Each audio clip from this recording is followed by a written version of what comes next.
বর্ষাকালে মার্কেটে কিন্তু অনেক ধরনের লেবু পাওয়া যায়, আর বাড়িতে কিন্তু লেবু কিন্তু পড়েই থাকে। আমরা ইউজ করি না বেশিরভাগই, আর পড়ে পড়ে অনেকগুলো জমে যায়, তাই না? তো এইভাবে যখন লেবু বাড়িতে জমে যাবে তখন আমার মনে হয় এইভাবে যদি একটা লেবুর আচার বানিয়ে আর সংরক্ষণ করে আপনারা রেখে দেন, তাহলে কিন্তু সারা বছর ধরে আচারটাকে আপনারা ইউজ করতে পারবেন। আর তাছাড়া বর্ষাকালে খিচুড়ির সাথে হোক বা গরম ভাতে, ডাল ভাতের সাথে খেতে কিন্তু ভীষণ ভালো লাগে এ ধরনের লেবুর আচার। আসসালামু আলাইকুম বন্ধুরা, আমার হেসেলে আপনাদের সকলকে জানাই স্বাগত। বন্ধুরা, আজকে আপনাদের সঙ্গে শেয়ার করব এই লেবুর আচার রেসিপিটি। ভীষণ টেস্টি এবং ভীষণ সুস্বাদু হবে এবং খুবই ঝটপট হয়ে যাবে। আর এটাও কিন্তু ইনস্ট্যান্ট লেবুর আচার রেসিপি আপনাদের সঙ্গে আজকে আমি শেয়ার করতে চলেছি। আচারটা কিন্তু রোদেও রাখতে হবে না, আর অনেক বেশি সময় লাগবে না বানাতে, একেবারে আধ ঘন্টার মধ্যে রেডি হয়ে যাবে এত সুন্দর একটি লেবুর আচার। তো রেসিপিটি কিন্তু খুবই সুন্দর হতে চলেছে, সঙ্গে থাকুন, রেসিপিটি দেখতে থাকুন। আশা করছি রেসিপিটি আপনাদের ভীষণ ভালো লাগবে।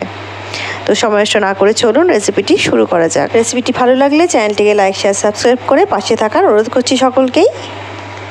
তো বন্ধুরা দেখুন, আমার বাড়িতে এতগুলো লেবু কিন্তু এমনিই পড়েছিল, আর রেখে রেখে অনেকগুলো লেবু কিন্তু খারাপও হয়ে গেছে। তো আমি ভাবলাম যে লেবুগুলো এইভাবে খারাপ হয়ে যাচ্ছে, তো একটা আচার বানিয়ে রেখে দিই, সবসময় ইউজ করতে পারবো সেই কারণে। তো এই কটা লেবু ছিল, আমি এই লেবুগুলো দিয়ে কিন্তু আচার বানাবো। আর অবশ্যই আচার বানানোর আগে লেবুগুলোকে ভালো করে ধুয়ে শুকিয়ে ভালো করে মুছে নেবেন, যেন কোনোভাবে জল না থাকে লেবুগুলোর মধ্যে। আর অবশ্যই কিন্তু লেবুগুলোকে একটু ঘষে নেবেন গাগুলো। যদি গ্রেটার থাকে তাহলে গ্রেটারে হালকা হাতে ধরে আর সুন্দর করে লেবুর গাগুলো খোসার থেকে ভালো করে ঘষে নেবেন, তাহলে কিন্তু আচারটা খুবই সুন্দর হবে আর পারফেক্ট হবে। তো এই লেবুগুলোকে আমি ভালো করে স্টিম করব, স্টিম করে ভালো করে সেদ্ধ করে নেব, মানে একদম সফট করে নেব। তো বন্ধুরা, আমি একটা কড়াই জল বসিয়ে দিয়েছি গরম, আর এর মধ্যে কিন্তু আমি স্টিম করে নেব লেবুগুলোকে। এইভাবে একটু ওপর থেকে একটা পাত্র বসিয়ে দিয়েছি ছিদ্রওয়ালা, এর মধ্যে লেবুগুলো কিন্তু খুব ভালোভাবে স্টিম হবে। তো আমি এতে সবগুলো ভালোভাবে দিয়ে দিচ্ছি, লেবু কটা গোটা গোটাই দিয়ে দিলাম বন্ধুরা। এইভাবে দিয়ে আর এটাকে ভালো করে ঢেকে দেব, ঢেকে দিয়ে আর সুন্দরভাবে আমরা স্টিম করে নেব। আর স্টিম করতে কিন্তু মোটামুটি 20 মিনিট মতো টাইম লাগবে।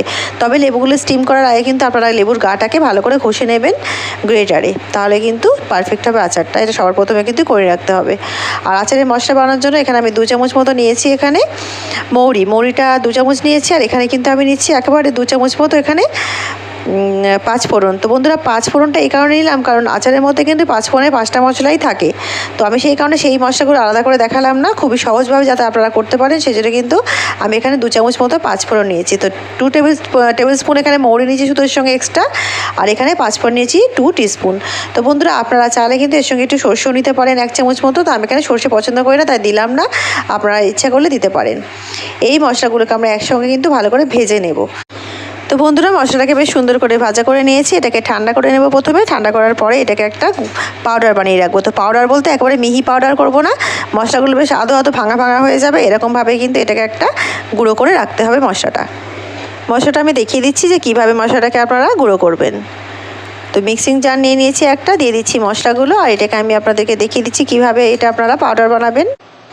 আর বন্ধুরা, এদিকে কিন্তু লেবুগুলো কিন্তু স্টিম হয়ে গেছে, আমি এটাকে দেখে নেব, চেক করে নেব যে স্টিমটা পারফেক্ট হয়েছে কি না। তো এর মধ্যে একটা টুথপিক দিয়ে আমি ভালো করে লেবুগুলোকে না টুথপিকটা গেঁথে দেখব যে এটা পারফেক্ট ভিতর থেকে সেদ্ধ হয়েছে কি না। দেখুন, একটা টুথপিক নিয়ে নিয়েছে, আর এইভাবে টুথপিক যখন ফোটাবেন না খুব সহজেই ফুটে যাবে। আর দেখুন, ভিতরে কিন্তু একেবারে তুলতুলে নরম হয়ে গেছে লেবুগুলো, মানে একেবারে সেদ্ধ কিন্তু হয়ে গেছে। আমি এটা মোটামুটি 20 মিনিট মতো সেদ্ধ করেছি, আপনারা কিন্তু চাইলে 15 মিনিট মতো করলেও কিন্তু এটা হয়ে যাবে। তো বন্ধুরা, লেবুগুলো এখন এক সাইডে রেখে দেবো, আর আমি মশলাটাকে গুঁড়ো করে দেখিয়ে দিচ্ছি আপনাদের যে মশলাটা আমি কীভাবে গুঁড়ো করেছি।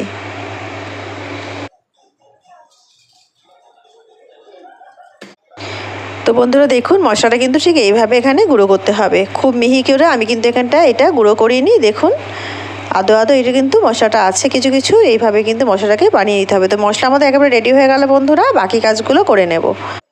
তো বন্ধুরা, এখানে স্টিম করা লেবুগুলো নিয়ে নিয়েছে, আর এগুলো কিন্তু এখনও অনেক গরম আছে। তো আমি যেহেতু ইনস্ট্যান্ট রেসিপিটি আপনাদেরকে দেখাচ্ছি সেই জন্য আমি কিন্তু গরম অবস্থাতেই এটাকে কাটছি, তবে আপনারা কিন্তু ঠান্ডা করে নিয়ে তবেই কাটবেন। তো আমি এগুলো ছোটো ছোটো পিসেসে কেটে নেবো বন্ধুরা, আর আপনারা কিন্তু আপনাদের ইচ্ছে মতো যেমন খুশি এটাকে পিসেসে কাটতে পারেন। আর বন্ধুরা, আমি এখানে যেহেতু 6টা লেবু ইউজ করছি সেই জন্য কিন্তু সেই অনুপাতে আমি মশলাটাকে নিয়েছি। আপনারা যদি লেবুর পরিমাণটা বেশি নেন তাহলে কিন্তু মশলাটার পরিমাণটাও ডবল করে নিতে হবে আপনাদেরকে। তো সেই অনুপাতে আপনারা কিন্তু মশলাটাকে রেডি করবেন। তো লেবুর বোটাগুলোকে প্রথমে কেটে বাদ দিয়ে দিচ্ছি, তারপর লেবুগুলোকে কেটে নেবো। প্রচণ্ড গরম বন্ধুরা, ভালো করে ধরতেই পাচ্ছি না।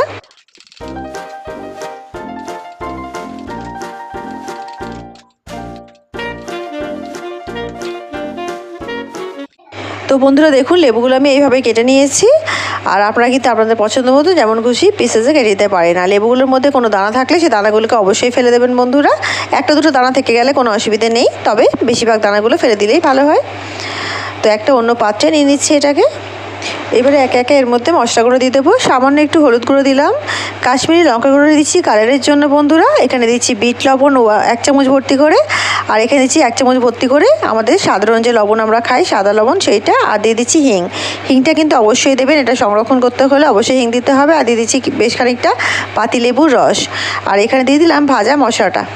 এই সব কটা দিয়ে বন্ধুরা এটাকে ভালো করে মিক্স করে নিতে হবে। এর কালারটা আমার মনে মতো হচ্ছিল না, সেই জন্য কিন্তু আমি এর মধ্যে একটু কাশ্মীরি লঙ্কার গুঁড়ো আর একটু দিয়ে দিলাম। আর এখানে দিচ্ছি ঝাল লঙ্কার গুঁড়ো, ঝাল লঙ্কার গুঁড়োটা দিলাম এটা ঝাল হওয়ার জন্য। তো আপনারা আপনাদের স্বাদ মতো ঝাল লঙ্কাটা দিয়ে দেবেন এর মধ্যে। আর একটু এখানে চিনি দিচ্ছি বন্ধুরা, কারণ যেহেতু এটা টক আর ঝাল আছে, অল্প সামান্য চিনি দিলে কিন্তু স্বাদটা ভীষণ ব্যালেন্সড হবে আর খুব টেস্টি হবে খেতে। তো সেই জন্য চিনিও দিয়ে দিলাম অল্প, দিয়ে এটাকে ভালো করে মিক্স করে নিতে হবে।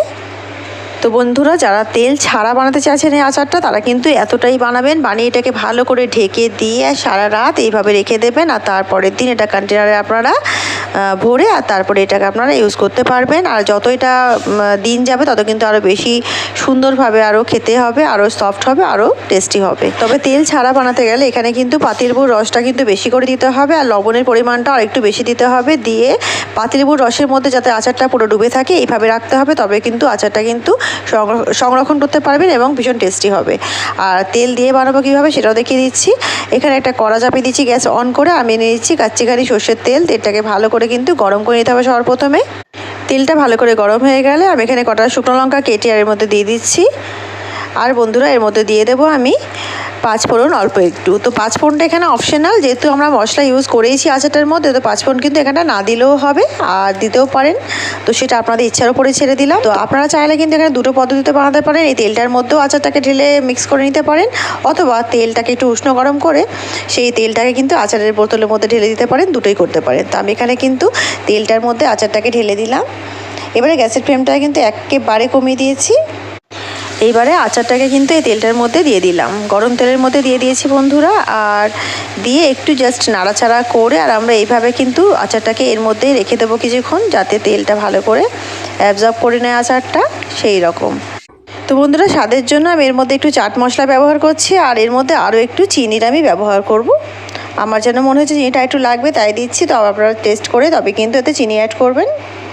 এটাকে ভালো করে জাস্ট মিক্স করে নেব, নিয়ে গ্যাসের ফ্লেমটাকে অফ করে দিই আর এটাকে ভালো করে কিছুক্ষণ এইভাবে রেখে দেবো কড়াইয়ের মধ্যে।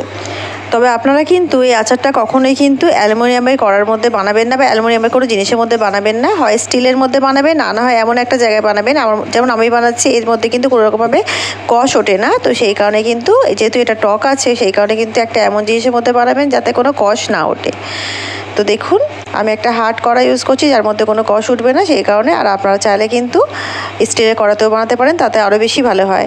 তো বন্ধুরা এটাকে ভালো করে সম্পূর্ণ ঠান্ডা করে নেব, নিয়ে তারপরে কিন্তু এটাকে বোতলে আমরা ভরে নেব। তবে যে বোতলে আচারটা সংরক্ষণ করবেন বোতলটা যেন একেবারে শুকনো হয়, আর কাঁচের বোতলে অবশ্যই এটা সংরক্ষণ করবেন বন্ধুরা, তবে কিন্তু আচারটা ভালো থাকবে। বোতলের মধ্যে কোনোরকমভাবে যেন জল টল না থাকে, একেবারে শুকনো পরিষ্কার পরিচ্ছন্ন একটা বোতল নিতে হবে কিন্তু। তো বন্ধুরা দেখুন আচারটাকে আমি বয়ামে ঢেলে নিয়েছি, কত সুন্দর লাগছে দেখতে। তো বন্ধুরা রেসিপিটি যদি আপনাদের ভালো লেগে থাকে অবশ্যই আমার চ্যানেলটিকে লাইক শেয়ার সাবস্ক্রাইব করে আমার সঙ্গে থাকবেন। রেসিপিটি পুরো দেখার জন্য আপনাদের সকলকে জানাই অসংখ্য ধন্যবাদ। দেখা হচ্ছে একটা অন্য নতুন রেসিপির সঙ্গে, ততক্ষণ সবাই ভালো থাকুন, সুস্থ থাকুন আর আমার সঙ্গে থাকুন। আল্লাহ হাফিজ।